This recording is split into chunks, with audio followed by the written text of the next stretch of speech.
The Yod, the E becomes A, Yosei. Guess where we know that name? In the Gospel of Mark, Jesus has a brother. People don't all know that Jesus had brothers. Most scholars, the Roman Catholic Church says they were cousins, and other people they were stepbrothers. But most of the historians and the biblical scholars had pretty well now admitted that Jesus had brothers. They're named in the Gospels, the four brothers, James, Joseph, Jude, and Simon. But the Joseph in Mark, only in Mark, our earliest Gospel, is not Joseph, it's Yosei.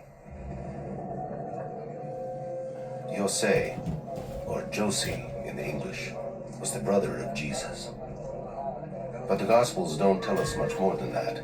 He disappears after 3 brief citations. What happened to Yosei is a mystery. But if the oshuaries from the Talpiot tomb belong to the Jesus family, then Yosei has finally been found. Of all the ossuary inscriptions ever discovered, there is only one with this unique spelling of the nickname Yosei.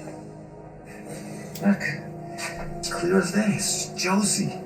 And that's an incredible thing, because according to Jewish law, if someone has a nickname, you have to put their nickname on their tombstone or casket. And it's the nickname that appears here, right next to Jesus, son of Joseph. The brother was known as Josie, not Joseph, and it's exactly in the same configuration right here. Josie, Yosa.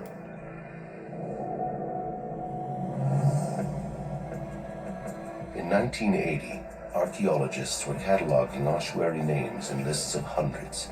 And from this tomb, they now had Yosei, a rare nickname given to the brother of Jesus; Maria, a rare Latinized version of Mary used in the Gospels to refer to Jesus' mother; Mattia, a version of Matthew that, as it happens, was common in Mary's family; and Jesus, son of Joseph.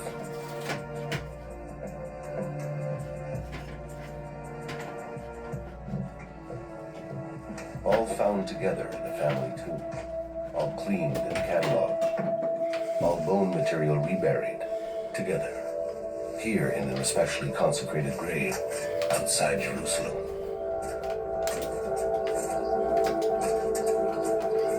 All the ossuaries were then crated and stored for decades on warehouse shelves.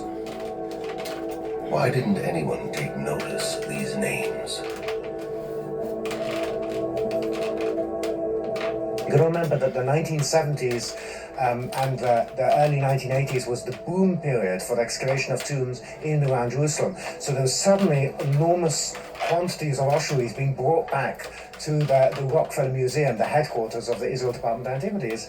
And these inscriptions were deemed to be common. These are the most common names among Jews in the 1st century Common Era. These are exceedingly popular names in the period. All the facts that we have is that there is a cluster of names that resemble many of the names that we find in the New Testament. The other fact is that we find these names in many other places. So suggesting that this tomb was the tomb of the family of Jesus is a far-fetched suggestion, and we need to be very careful with that. All the tombs around Jerusalem, unfortunately, with construction, are slowly getting exposed and in some cases destroyed. So it's not so far-fetched that a construction crew would have uncovered the tomb of Jesus. It can happen. I think we have to consider it.